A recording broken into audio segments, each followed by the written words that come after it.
Okay, people, and very welcome to this short and to the point tutorial on how to get your FMC up and going, how to program it for a simple and short flight in the 737. I'm sitting here in virtual reality in the SEPA mod, the latest update. You'll find links in the video description. I have already started up the aircraft, and today we are parked in Helsinki in Finland, and we are going to Stockholm in Sweden for a very short flight. I'm going to focus on just the programming here for this video, and I have turned off a few things just to reduce the noise in the cockpit so you can hear me better. The FMC is going to be the focus here. I have made a flight plan on SimBrief. You'll also find a link in the description to SimBrief. It's a very good tool, very accurate to the real world for making flight plans, and we're going to use this to set up our flight. So first of all, I'm going to start here. Choose FMC, position, initiate.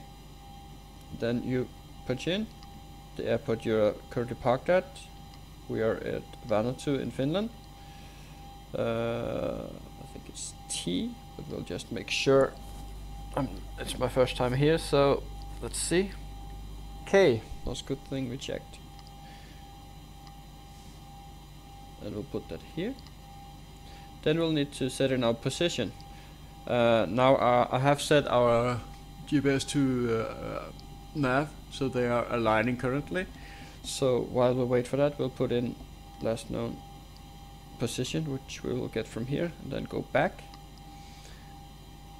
insert, and then we press route. Now in our scratch pad we already have our current airport, so we'll just put that here, and then we'll put in Arlanda and Stockholm for our destination, and our flight number is just some generic Norwegian 001 for today. So okay, then we do not press performance calculations just yet. We just press next. Then we get our routing page where we will build our route from our departure to our arrival. So what I'll do here is press this button here, says departure and arrivals, and we'll pick departure for Vanuatu. We'll then head to our flight plan. On page 2 we should find our routing. It is here. So we are leaving from runway 04 right, going via the Adivo departure, Adivo 3 Charlie. So 04 right and Adivo 3 Charlie here. Then we go to route, next, and the routing is November 872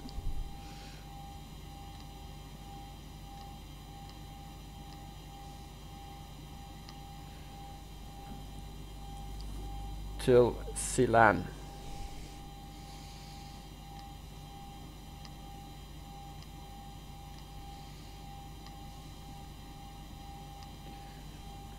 And from Ceylon it's straight into the Ceylon 4 Mike arrival to 01 right in Stockholm. So we'll go here again, choose arrival and Stockholm, 04 right. Let's see if we can find this. Sorry, 01 right. Makes more sense now that I can find it. Always good thing to just double check. ILS 01 right, and it was the Ceylon 4 Mike here. Press route. Now I won't activate it just yet. We'll just check that we don't have any discontinuities, which we don't, so that looks good. Now we will wait with the activation until our first officer arrives from his walk around, and we'll go through it together to make sure that there are no errors or misspellings, anything wrong. So this is always double checked, okay?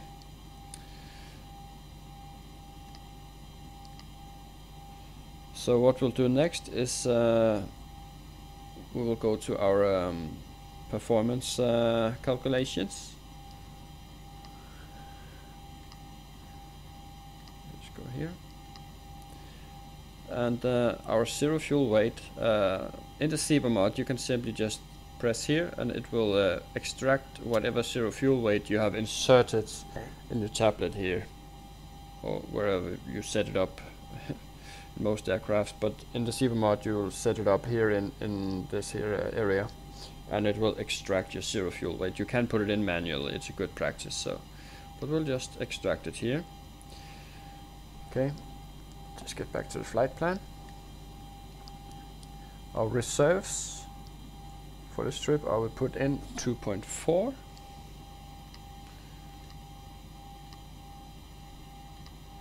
Cost index for this flight is 30. You can find the cost index for various airliners online just by searching cost index and the airline name. You should get some decent ideas.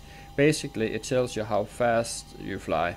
The higher the number, the faster you fly, and the more fuel you burn. The lower the number, the slower you fly, but the more fuel you save. So it varies from route to route and airline to airline. I like to use 30 or 25, but it's up to you, really. At your discretion.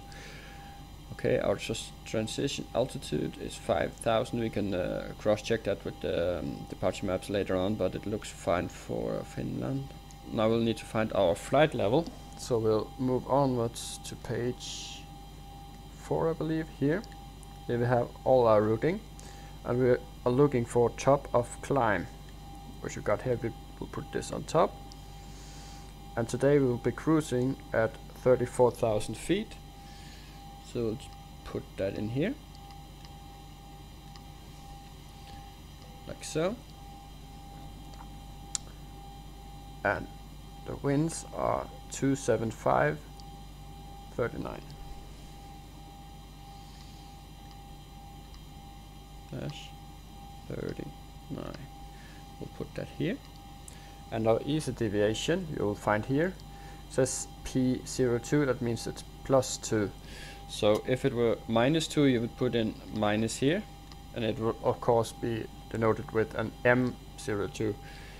But since it's +02, all we have to do is press 2 and put it in like this. Okay.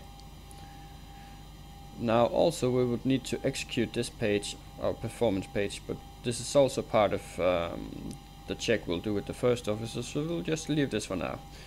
We'll go on to our performance page, put in the outside temperature, which we can see here is 17 degrees.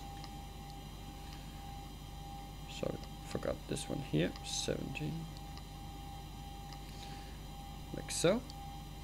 And we would use our performance tool to find our correct D rate based on the airport, our weight and the conditions. But for now we'll just do 24K D rate. Should be fine with the current weather and the runways we have available. Then we'll go on to the takeoff page.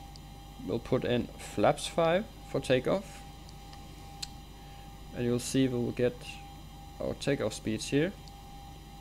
If it were raining, I would go to page 2 and I will choose wet or contaminated runways, but it's dry runways, so it'll be fine as it is. So we'll put it in here. V1, V2 is 150, and I like to put 150 up here straight away as part of the setup. Okay, then we'll find our trim.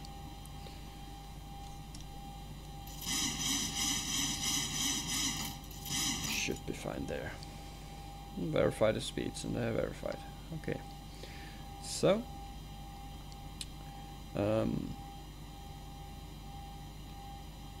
we can go back to routing here, just check everything is okay. What we can also do is set up our approach and choose flaps 30, which is a normal setting for most arrivals. So okay, so now we are basically set up and ready to go. We will need to go through our routing and our performance and execute it. So we would do that with the first officer. So let's first do the routing and say, okay, it's verified, it looks correct, activate, execute. Then we'll go to the performance page. It's hard to see in VR.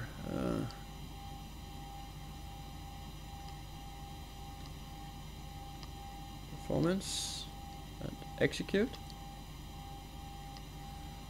Takeoff, everything looks good. This is checked. Okay, so here we go. One last thing is to just go through the route, make sure that it is looking good also on the nav display. So we'll go to plan, and once you go to plan and you are on the legs page, let's just go back to illustrate. So if you press legs, you'll get it here, and you will have this step option. But the step option disappears here if you go to map. So you need to go to planning mode just for this part.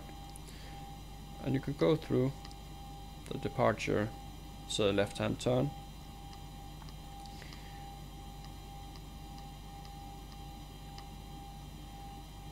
Now as you see here, we have quite it's not an optimal turn, and I believe that it would be hard for the autopilot to do this correctly. We'll have a lot of wiggling around. So what we can do on our arrival here into Stockholm is that we could make an artificial waypoint just to smooth the curve out. Now normally you would most likely receive some vectoring here, so it wouldn't matter too much, but for this flight we can put it in. So we would need let's just zoom out to see which waypoint we should manipulate. GB, we could do this one here, put that in the scratch pad by clicking on it, and we could move it